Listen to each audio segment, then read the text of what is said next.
Eu estou aqui representando o NEP, é o Núcleo de Estudos de Políticas Públicas, né? E a gente foi chamado para conversar um pouco sobre como nós temos pensado, como nós temos trabalhado na questão de encontrar estratégias para conseguir, de alguma forma, melhorar o SUS. Eu estou aqui, né, à tarde, de manhã não pude estar aqui, estou vendo aqui que o ambiente está extremamente emotivo, né, e com razão, né, e eu venho trazer aqui uma questão técnica, né, então eu vou quebrar um pouquinho o clima, né, infelizmente, né, mas é a minha tarefa, né, então vamos lá. Bom, então, na verdade, lá no Núcleo de Estudos de Políticas Públicas, mais especificamente na área da saúde, a gente vem já há algum tempo trabalhando nessa questão da gestão do cuidado, que é nada mais, nada menos do que a organização, a otimização e a qualificação dos processos de trabalho em saúde, que a gente chama de cuidado, a partir de um dado parâmetro conceitual. Para quê? Para garantir tanto a valorização e o desenvolvimento do profissional, tá? Quanto a otimização dos recursos disponíveis, que são poucos e que acabam rápido, né? E às vezes são até mal utilizados, né? E o atendimento das expectativas do usuário. E, com isso, tentar, de alguma forma, criar um impacto positivo na vida dos indivíduos e da sociedade como um todo. Então, essa tem sido a nossa meta o tempo todo no nosso trabalho, nos nossos diferentes projetos, né? Como eu disse, uma coisa mais técnica, mais operacional, conseguir colocar todas essas emoções, na verdade, todos os conceitos que a gente discute, conseguir achar fórmulas de fazer com que eles sejam, de fato, operacionalizados, de fato, aconteçam, né? Acho que no nosso dia a dia, todos nós, eu estou no SUS há 20 anos ou mais, a nossa grande decepção, muitas vezes, é ver que a gente discute coisas muito bonitas, muito pertinentes, tal, mas que na hora do vamos ver, na hora de colocar aquilo em prática, a gente se perde. As coisas não têm continuidade, os projetos ficam engavetados, começam bem, não terminam, não são avaliados. Então, nosso trabalho, na verdade, é esse. Então, basicamente, né, o que nós temos é o SUS, e que, por uma série de razões intrínsecas ao SUS, próprias dele, e razões que vêm de fora do SUS, que vêm de fora do sistema, mas que também impactam, né, o funcionamento do SUS, na verdade, hoje, o que nós temos é um SUS extremamente fragmentado. Pedaços de SUS, né, pedaços de projetos, pedaços de ações que funcionam bem aqui, ali, pontualmente, mas que, frequentemente, elas não se juntam, elas não têm continuidade, né? Para lidar com essa fragmentação toda, né, o que nós temos, que a gente vem pensando é que tem que se pensar em estratégias específicas pensando nessa fragmentação. E o que a gente tem trabalhado? Na questão sistêmica, na questão do sistema como um todo, nós temos trabalhado na estruturação das redes de atenção. Tá? Em outra dimensão, né, em outro nível, nós consideramos que também tem que ser trabalhados os serviços, a melhoria dos processos de trabalho e a incorporação de instrumentos que favoreçam a integração. Tá?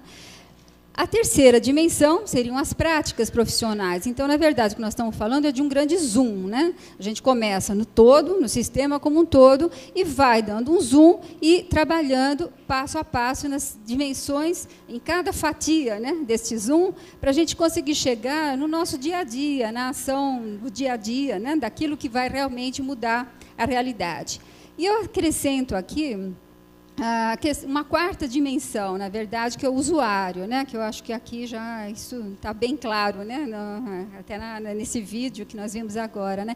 A importância dele, né? Então, que a gente vê que também, historicamente, né, no SUS, eu faço clínica até hoje, a gente percebe que o usuário, o nosso paciente, muitas e muitas vezes, e por muito tempo, ele tem sido considerado paciente mesmo, receptor, né? Ele está ali para receber uma receita, receber uma orientação e acabou. Ele não tem um papel, né, definido em tudo isso. Ele não é o protagonista de tudo isso. Então, eu acrescento sempre nessas 3 dimensões a questão do usuário, o protagonismo dele na elaboração do seu plano de cuidado e o estímulo ao autocuidado, aquilo que ele vai fazer em casa, aquilo que a gente não pode fazer por ele, tá?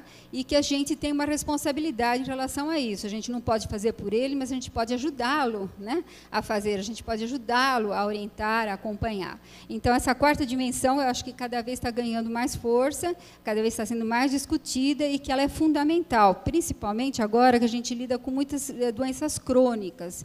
Tá? Então, são doenças, são agravos, que se não houver a participação do paciente, do usuário, nós não vamos para lugar nenhum. Bom, para falar em rede, eu tinha até colocado uma definição de rede e tudo mais, mas nós estou recebendo aqui o papelzinho dos 5 minutos, não dá tempo.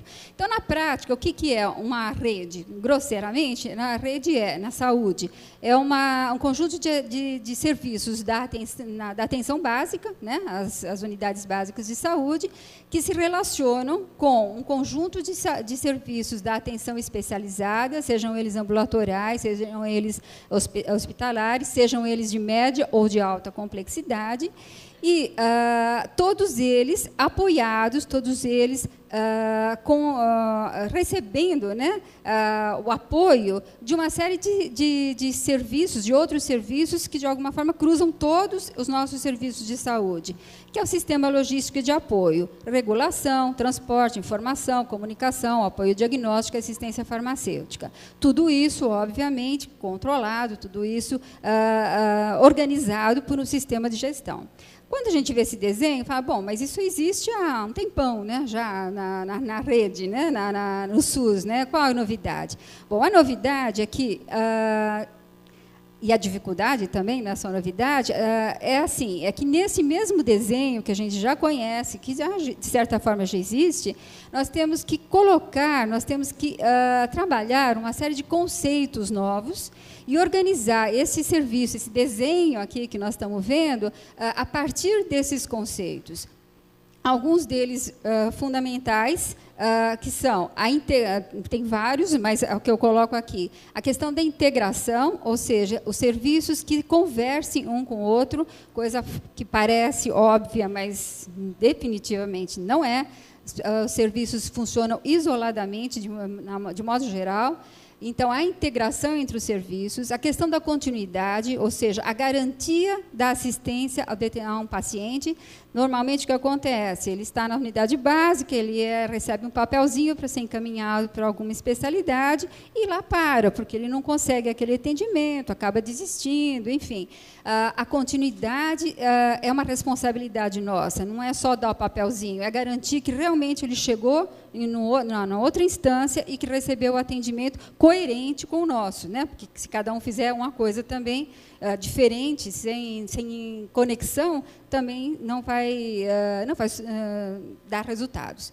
A questão da integralidade, que já foi falado agora à tarde também, e agora a integralidade em 2 aspectos. A integralidade em relação à atenção, quando a gente fala que a gente tem que trabalhar desde a promoção até a reabilitação e cuidados paliativos. Hoje em dia se fala, já estamos colocando os cuidados paliativos. Então, pensar em ações de promoção, de prevenção, de tratamento e de reabilitação com a mesma força, com a mesma intensidade, tá? Muitas vezes as coisas ficam limitadas ao tratamento, né? A queixa-conduta, da receita, e se esquecem as ações de promoção e prevenção, que são tão importantes, né, para lidar com um cenário epidemiológico como o nosso de hoje. Bom, a questão de equidade, acessibilidade, que eu acho que é bobagem até falar, porque são princípios do SUS, né? A interdisciplinariedade, então, a atuação da equipe multiprofissional, que também, embora teoricamente seja uma coisa bastante óbvia e tenha, obviamente, também bons resultados, na prática tem sido muito difícil de implementar, a não ser em pequenos pontos do sistema que, eventualmente, até às vezes por características das pessoas mesmo, né, conseguem trabalhar juntas, conseguem agregar, né, conhecimentos, e isso, na prática, tem sido ainda muito incipiente, né? Ela falou um pouquinho disso, né? Da questão do respeito, né, ao outro, do respeito do conhecimento do outro, né? Bom, outros seriam eficácia clínica, econômica, a participação ativa do usuário e a lógica epidemiológica. Lógica epidemiológica é o seguinte: bom, se nós vamos trabalhar numa rede, nós temos que decidir primeiro quais são os agravos mais prevalentes, em cima de que agravos ou de situações nós vamos trabalhar, que a gente consiga atingir o máximo, o maior número dessa população. Bom, na rede, então, rapidamente, porque já está esgotado, a gente trabalhava antigamente numa visão unidimensional, onde o nível primário encaminha para o secundário, encaminha para o terciário, o paciente vai caminhando pelo sistema, se der certo dele chegar no próximo nível, bem, se não, ele se perdeu. No sistema de rede, do jeito que a gente pensa agora, nós estamos pensando numa visão tridimensional, onde não existe um caminho pré-determinado e burocrático, né? As linhas entre os serviços, na verdade, vão ser de acordo com cada caso, com cada necessidade e com cada situação. Então, essa visão tridimensional faz uma diferença muito grande, inclusive na questão de que um paciente pode e deve, muitas vezes, ser acompanhado por dois níveis ao mesmo tempo, na unidade básica e, por exemplo, um diabético no endocrinologista, é um exemplo. Mas, assim, tem que ser trabalhado em mais de um nível. Bom, também, rapidamente, a gente não trabalha com a violência doméstica, a violência contra a mulher, mas, assim, em termos de rede, o que eu entendi da violência doméstica é, basicamente, e aí eu gostaria que não fosse visto um círculo, mas sim uma esfera tridimensional, na verdade, aonde um conjunto de serviços, sejam eles, aí eu citei alguns, delegacia, defensoria, etc., etc., etc., um conjunto de serviços trabalham e tem que trabalhar de forma integrada. Integrado significa ter fluxos de encaminhamento, fluxos de referenciamento definidos, ter protocolos em comum, ter uma coerência na ação, tá? Dentro desse conjunto de serviços, alguns deles estão voltados mais especificamente para assistência, que seria a rede de atendimento da mulher vítima da violência. E aí temos que considerar, eu trouxe esse desenho para que a gente veja o quanto, para pensar um pouquinho nessa questão da flexibilidade dessa rede, da necessidade de a gente enxergar essa flexibilidade para garantir um atendimento mais adequado para cada caso com as suas especificidades.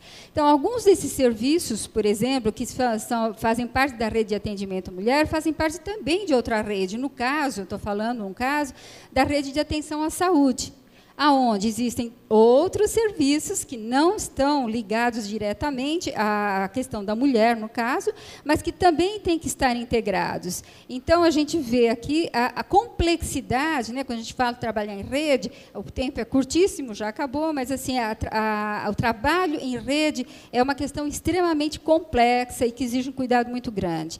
Então, aqui eu estou frisando nesse desenho também a questão da intersetorialidade, porque cada um desses serviços, na verdade, faz parte de um outro conjunto de serviços. A delegacia, por exemplo, tem outras preocupações, outros temas, né, que ela tem que lidar também, e por aí vai. Então, na verdade, é uma rede que está ligada a outras redes, né, e que tem que ser vista dessa forma para a gente conseguir caminhar.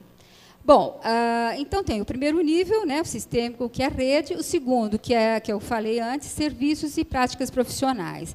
Bom, o que nós temos trabalhado, que é o que a gente está trazendo aqui hoje, na verdade, é a ideia de passar de ações que são parciais e isoladas, hoje, que às vezes se contrapõem, às vezes se sobrepõem, tá?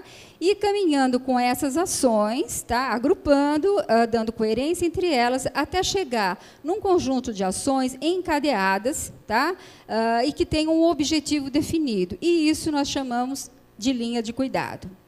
Então, é um conjunto de ações coordenadas de promoção, prevenção, tratamento e reabilitação, desenvolvidas pelo sistema de saúde e pelo próprio usuário, autocuidado, né, que são interrelacionadas, interativas, com um objetivo comum e baseadas em protocolos clínicos, ou seja, a gente tem que garantir a acurácia técnica disso. Tá? Para a gente conseguir... quando a gente fala em linha de cuidado, a gente tem que trabalhar com os mesmos conceitos que eu falei antes na rede. Tudo aquilo que eu falei, integração, a integralidade, a participação ativa do usuário, enfim, todos aqueles conceitos que eu falei que tem que estar fazendo parte da rede. Obviamente, nós vamos usar aqui de novo. Só que aí, nós estamos trazendo alguns mecanismos que são a prática disso. Então, falar em integralidade é um conceito. Agora, como é que você faz na prática para que isso a gente vá forçando, né, que isso aconteça na nossa prática? Então, aqui eu trouxe um conjunto de mecanismos de gestão que a gente tem utilizado, tá, para isso. Então, não dá para o tempo de explicar, mas seria um prontuário transdisciplinar, não mais o prontuário médico, mas o prontuário do paciente, onde todos os profissionais participam na sua elaboração, relatórios de referência contra referência, projeto terapêutico individualizado e multiprofissional, matriciamento, educação em serviço, protocolos, de modo geral, inclusive de encaminhamento, sistemas de vigilância, sistemas de informação clínica, supervisão clínica e monitoramento. Então, esses são tecnologias, né, de gestão do cuidado que podem modificar a prática. Tá? E aí, para falar resumidamente da nossa linha de cuidado, nós temos trabalhado, eu particularmente estou trabalhando acho que 4 anos com linha de cuidado, já escrevi do diabetes, hipertensão, de várias, da gestante, a primeira delas foi a gestante, inclusive, que está sendo usada na Secretaria do Estado. Tá? E, basicamente, a nossa linha, eu estou falando nossa, porque existem outras linhas de cuidado construídas em outros lugares. Então, Minas tem a sua linha de cuidado, essa é uma palavra muito usada, inclusive, atualmente. Mas a nossa é constituída de 3 documentos. Um manual clínico, onde se prioriza o embasamento teórico-científico, uma planilha síntese, onde se prioriza a descrição dos processos de trabalho e os recursos necessários, e o terceiro é um fluxograma, onde a gente prioriza o itinerário do paciente. Para quê? Para ver se a gente consegue manter, preservar a continuidade. Tá? E aí, eu fiz um exemplo aqui bem rápido, porque eu fiquei pensando, bom, eu vou trazer uma linha de cuidado, um exemplo o quê? Do diabetes? Não tem sentido, nós estamos falando em violência contra a mulher. Então, eu fiz um exercício, digamos assim, até solitário, né? Mas que pode dar uma ideia do que nós temos trabalhado lá. Então, a nossa planilha síntese, basicamente... Pode deixar para depois. São 2 minutos, que, na verdade, seria... Bom, tudo bem. É só esse quadro, é o último. Então, uma maneira de montar a linha de cuidado, na verdade, seria a gente pensar nas colunas, né, essa planilha síntese, colocar as ações, depois discriminar as atividades, discriminar depois quais os mecanismos de gestão do cuidado que podem garantir a implementação dessas atividades, os recursos necessários e as parcerias necessárias. Nessa questão da violência, eu acho que a intersetorialidade é essencial, ela teria que estar aí. E aí, a maneira de organizar, de uma forma que a gente conseguisse pensar, integrar todos os setores envolvidos, talvez fosse dividir em ações de combate e prevenção, e aí abrir em cada área, saúde, o que pode fazer em relação a isso? Assistência social, a delegacia, enfim, cada setor, cada serviço, o que ele pode contribuir nessas ações de combate e prevenção. E nas ações assistenciais, a mesma coisa. Então, na medida que a gente determina por área, né, as ações e as atividades, depois a gente vai complementando e colocando tudo aquilo que é necessário para implementar aquilo no nosso dia a dia. Bom, o tempo acabou, O fluxograma, nem vou falar disso, na verdade achei que tinha acabado, mas o fluxograma no final fica alguma coisa parecida com isso, mostrando o itinerário, né, no caso, por exemplo, da mulher, aonde aquilo que ela falou, tem que ir no serviço de saúde, depois na delegacia, que ali seria o desenho dessa forma. Tá? Bom, basicamente é isso, é o que deu para colocar, né, nesse tempo. Tá? Muito obrigada.